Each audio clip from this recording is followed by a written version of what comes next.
Since I was little, it has always been a dream of mine to give a speech to over 700 people. A speech directly following John Burkhart.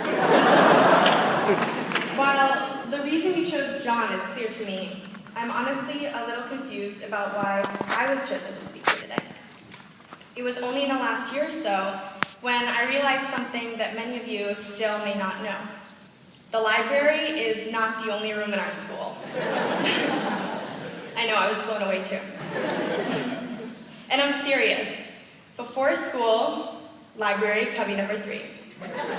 During mini breaks, cubby number 3. And during lunch period, you got it, cubby number 3. After school, cubby number 3 at the Tenleytown Library. I can only assume that I'm speaking here today because of my unparalleled attendance at GDS dances and my athletic prowess and leadership. Women's volleyball, men's soccer, and track and field all won the MAC championship this year. And for that, I say, you're welcome. I had very specific intentions when I wrote this graduation speech. I wanted to say something that would break boundaries, do what no speech, Lifetime movie, or commercial has ever done before. Not make my dad cry.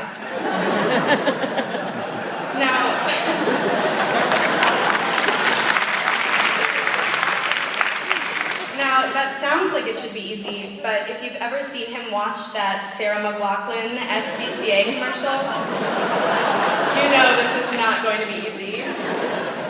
So, to avoid fatherly tears, I'll keep it simple. Graduation speakers are supposed to give advice about how to go into the real world.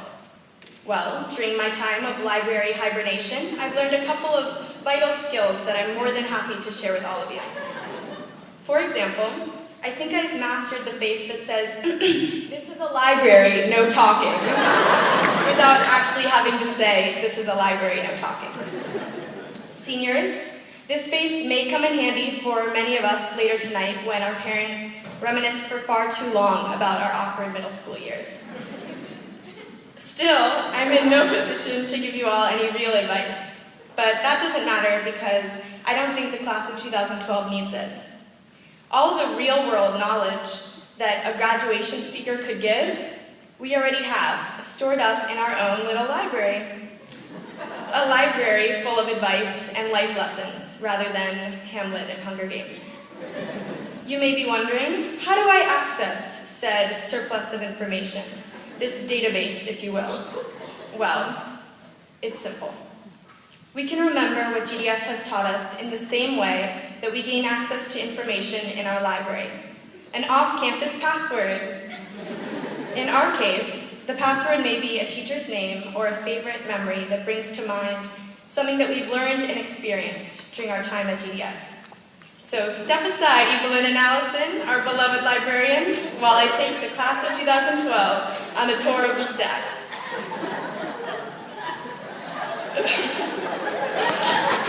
From the Current Events Forum, we know how to argue. Throughout high school, we've learned how to engage in professional and constructive debates about some of the most important issues of our generation.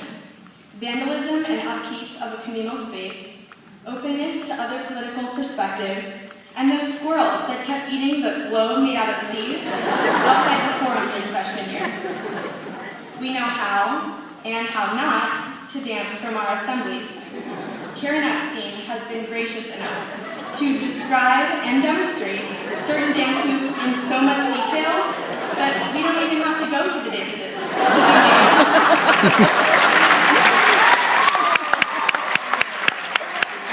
to be made appropriately uncomfortable.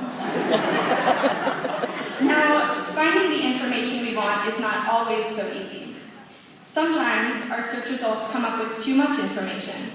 Well, GDS has even prepared us for that. I know many of us seniors have spent hours of sifting and skimming before we can find just one of a lot of post tweets that doesn't make us laugh. Even though we've learned never to trust a source without a qualified author, we can learn a lot from the anonymous feedback that we've received during our time at GDS.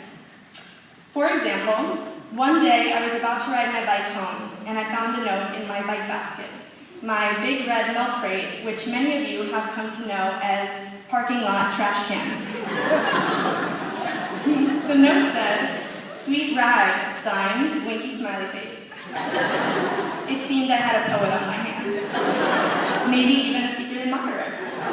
But I was too frustrated with the fact that my bike had become a communal wastebasket to appreciate the compliment, and threw away the note once I got home. So here's my advice.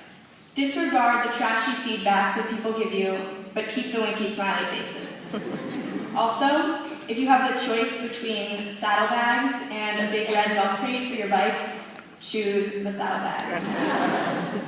Even if I can't offer any inspirational advice beyond library and bike etiquette, there's one thing that I'm sure of. The library has taught me that no matter what we discover and remember when we research, we must always cite our sources. So seniors, this is what I can tell you.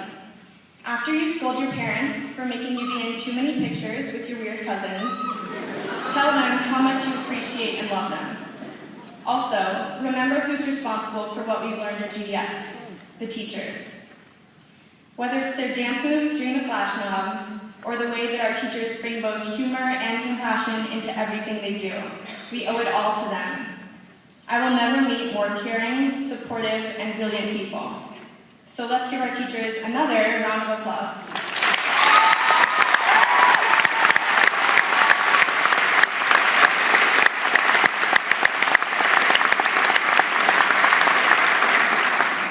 Dad, I know your affection for my teachers rivals my own, but you almost made it through the whole speech, hopefully, without crying, so try to keep it together.